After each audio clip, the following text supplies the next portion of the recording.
Hello, నేను శేషరావు. ఆంధ్రప్రదేశ్ ముఖ్యమంత్రి చంద్రబాబు నాయుడు గారు తన పనితీరు మీద తనే సర్వేలు చేయించుకుంటున్నారు, తనే అధ్యయనం చేసుకుంటున్నారు. రకరకాల మార్గాల నుంచి సమాచారాన్ని సేకరించుకొని 6 నెలల పరిపాలన ఏ విధంగా ఉంది, ఈ 6 నెలల పరిపాలనలో ప్రజలు ఏ విషయంలో సంతృప్తికరంగా ఉన్నారు, ఏ విషయంలో అసంతృప్తిగా ఉన్నారు, వాళ్ళు అసలు ఏం కోరుకుంటున్నారు, ఈ 6 నెలల పరిపాలన చూసిన తర్వాత అసలు వాళ్ళు వ్యక్తం చేసినట్టు అభిప్రాయం ఏంటి, వీటన్నిటిని క్రోడీకరించుకున్నారు. ఆయన క్రోడీకరించుకొని రాబోయేటువంటి రోజుల్లో పరిపాలన ఏ విధంగా ఉండాలి, మరింత స్పీడ్గా ఉండాలా లేదా సంక్షేమం వైపు ఎక్కువగా మొగ్గు చూపాలా, ఆంధ్రప్రదేశ్ రాష్ట్ర అభివృద్ధి వైపు ఎక్కువగా మొగ్గు చూపాలా, ఈ రెండింటిని సమన్వయం చేసుకొని వెళ్ళాలి అని ఆలోచన ఉంది. ఒకవేళ సమన్వయం లోపం జరిగితే పరిస్థితి ఏంటి అనే దాని మీద కూడా ఆయన ఒక ఒపీనియన్కి రావడానికి సర్వే చేయించుకున్నారు. ఆయనే సర్వే చేయించుకున్నారు ఆయన ప్రభుత్వం మీద. అలాగే మంత్రుల యొక్క పనితీరు మీద కూడా సర్వేలు చేయించారు, ఎమ్మెల్యేల యొక్క పనితీరు మీద కూడా సర్వేలు చేయించారు. కానీ ఫస్ట్ ఫేజ్లో మంత్రులకు సంబంధించినటువంటి గ్రాఫుల్ని స్టడీ చేస్తున్నారు. ఏ మంత్రికి అయితే గ్రాఫ్ సరిగ్గా లేదో వాళ్ళకి 1-2 అవకాశాలు ఇస్తున్నారు. అవి కూడా మిస్ అయితే క్యాబినెట్ విస్తరణలో వాళ్ళకి ఉద్వాసన పలకడానికి కూడా సిద్ధమవుతున్నారని చెప్పి సచివాలయ వర్గాల్లో, పార్టీ వర్గాల్లో, ప్రభుత్వ వర్గాల్లో నడుస్తున్నటువంటి ఒక చర్చ. మరి ప్రభుత్వ పనితీరు ఏ విధంగా ఉంది అనే దాని మీద సర్వే చేయించుకున్నప్పుడు వచ్చినటువంటి ఫలితాలని మనం గమనిస్తే అవి ఆల్రెడీ చంద్రబాబు గారు బయటపెట్టినవే అఫీషియల్గా.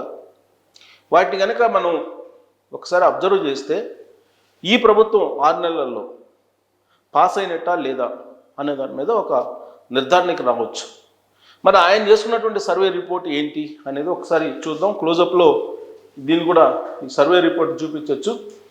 రిపోర్ట్ చేసినటువంటి అంశం యాక్చువల్గా సంక్షేమ పథకాల అమలుపైన సీఎం చంద్రబాబు నాయుడు సమీక్ష చేశారు. ఐవీఆర్ఎస్ దీన్ని ఎక్కువగా నమ్ముకుంటారు చంద్రబాబు నాయుడు గారు. ఐవీఆర్ఎస్ సహా పలు మార్గాల్లో 10 అంశాల మీద సర్వే చేశారు ఆయన. పింఛన్ల పంపిణీలో గరిష్టంగా 90.20% సంతృప్తిగా ఉన్నారు.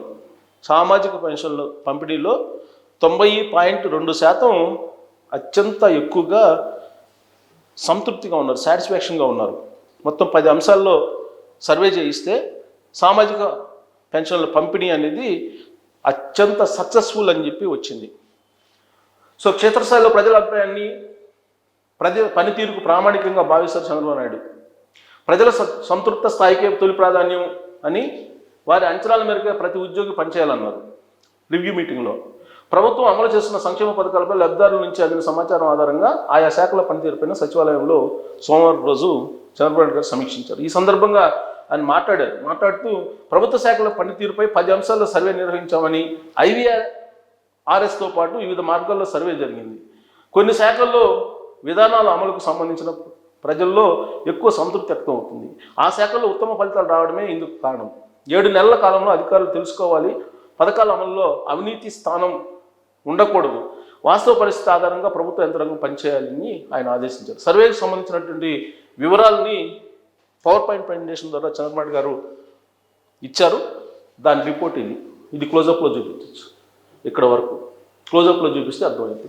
చూడండి, వివిధ పథకాల అమలు సంతృప్తి స్థాయి ఏ విధంగా ఉంది. ఫస్ట్ చూస్తే కనుక ప్రతి నెల 1వ తారీఖున ఇంటి దగ్గరే పెన్షన్ పంపిణీ, దానికి 90.2% సంతృప్తిగా ఉన్నారు. ఇక పింఛన్ అందించే సిబ్బంది ప్రవర్తన ఎలా ఉంది అనే దాని మీద 87.48% సంతృప్తిగా ఉన్నారు. ఈ పథకం అమలులో అవినీతికి పాల్పడుతున్నారా అని లబ్ధిదారులు క్వశ్చన్ అడిగితే 15.60 వీళ్ళు అసంతృప్తిగా ఉన్నారు. అసంతృప్తిగా ఉన్నటువంటి వాళ్ళది 15% ఉంది. ఇక అన్న క్యాంటీన్లు, రాష్ట్రంలో అన్న క్యాంటీన్లు ప్రారంభించారు. తెలుగుదేశం పార్టీ అధికారంలోకి వచ్చిన కూటమి ప్రభుత్వం అధికారంలోకి వచ్చిన తర్వాత. అంతకుముందు జగన్మోహన్ రెడ్డి గారు అధికారంలో రాగానే 5 రూపాయలకు అన్నం పెట్టేటువంటి అన్న క్యాంటీన్లని తొలగించారు. ఇప్పుడు అన్న క్యాంటీన్లు పెట్టారు కూటమి ప్రభుత్వం రాగానే. అన్న క్యాంటీన్లలో పారిశుద్ధ్య నిర్వహణ ఎలా ఉంది అనే దాని మీద 82% సంతృప్తిగా ఉన్నారు. ఆహారంలో నాణ్యత 91% సంతృప్తిగా ఉన్నారు. సమయపాలన 84% సంతృప్తిగా ఉన్నారు. అంటే ఆల్మోస్ట్ అన్న క్యాంటీన్లో డిస్టెన్షన్ పైబడి పాస్ అయినట్టే లెక్కేసుకోవాలి మనం. అలాగే పెన్షన్ల విషయంలో కూడా ఇక ధాన్యం సేకరణలో అనుసరిస్తున్న విధానం పైన 83.82%, 89.82% సంతృప్తిగా ఉన్నారు. నాణ్యతకు తగిన ధర 84% సంతృప్తిగా ఉన్నారు. గోనె సంచుల విషయంలో 30% మంది వీళ్ళు అసంతృప్తిగా ఉన్నారు. 30% అసంతృప్తిగా ఉన్నారు గోనె సంచుల్ని అందించేటువంటి విషయంలో రైతులకి. ఇక 7 ప్రధాన ఆలయాల్లో దర్శనాల తీరు. ప్రధాన ఆలయాలు ఉన్నాయి ఆంధ్రప్రదేశ్లో: తిరుపతి, శ్రీశైలం, అలాగే అన్నవరం, ఇలాంటి మొత్తం 7 ఉన్నాయి. కనకదుర్గమ్మ గుడి, విజయవాడ, ఇవన్నీ 7 ప్రధాన ఆలయాలు దర్శనాల తీరు 70% సంతృప్తిగా ఉన్నారు. ఇక ప్రసాదం పంపిణీ మీద 81% సంతృప్తిగా ఉన్నారు. వసతుల కల్పన మీద 37% అసంతృప్తిగా ఉన్నారు. సో దేవాలయాల దర్శనాల విషయంలో కొంత అసంతృప్తి బాగానే ఉంది, 37% అంటే వసతుల మీద. ఇక ఎన్టీఆర్ వైద్య సేవా పథకం కింద ఆసుపత్రుల్లో అడ్మిషన్లు, దానికి 90% మంది సంతృప్తిగా ఉన్నారు. వైద్య సేవల విషయంలో 87% సంతృప్తిగా ఉన్నారు. వైద్య మిత్రుల పనితీరు 87% సంతృప్తిగా ఉన్నారు. అంటే వైద్యం విషయంలో బాగానే ఉంది ప్రభుత్వం. ప్రభుత్వ ఆసుపత్రుల్లో వైద్యులు, సిబ్బంది అందుబాటులో ఉన్నారా లేదా 65% సంతృప్తిగా ఉన్నారు. అంటే 45% అసంతృప్తిగా ఉన్నారు. ప్రభుత్వ ఆసుపత్రుల్లో అవినీతి జరుగుతుంది, 37% ఉన్నారు. అంటే ఇక్కడ ఖచ్చితంగా సరి చేసుకోవాలి వైద్య ఆరోగ్య శాఖలో. ఇక దీపం 2 పథకంలో సిలిండర్ అందిన 48 గంటల్లో డబ్బులు జమ అయినాయా లేదా, దాని మీద 48% సంతృప్తికరంగా ఉన్నారు, 52% అసంతృప్తిగా ఉన్నారు. అంటే దీని మీద ఇంకా ప్రభుత్వం లోతుగా అధ్యయనం చేయాల్సి ఉంది, అంత అసంతృప్తి ఉంది అని అంటే. ఇక ఆర్టీసీ బస్సుల్లో ప్రయాణం సురక్షితం ఉందా లేదా, 88% సురక్షితం అని చెప్పారు. నిర్దేశిత వ్యవధిలో గమ్యస్థానానికి చేర్చే విషయంలో అసంతృప్తిగా ఉన్నారు 27% మంది. ఇక ఉచిత ఇసుక లభ్యత. ఉచిత ఇసుక అనేది ఒక పెద్ద ఇష్యూ ఆంధ్రప్రదేశ్లో. ఈ ఉచిత ఇసుక లభ్యత మీద తొలి రోజుల్లో కూటమి ప్రభుత్వానికి చాలా వ్యతిరేకత వచ్చింది. ఇప్పుడు 78% సంతృప్తికరంగా ఉన్నారు. రవాణా ఛార్జీల విషయంలో 75% మంది సంతృప్తిగా ఉన్నారు. ఇక రిజిస్ట్రేషన్ ప్రక్రియ. రిజిస్ట్రేషన్ అనగానే అవినీతి కంపు కొడుతుంటుంది.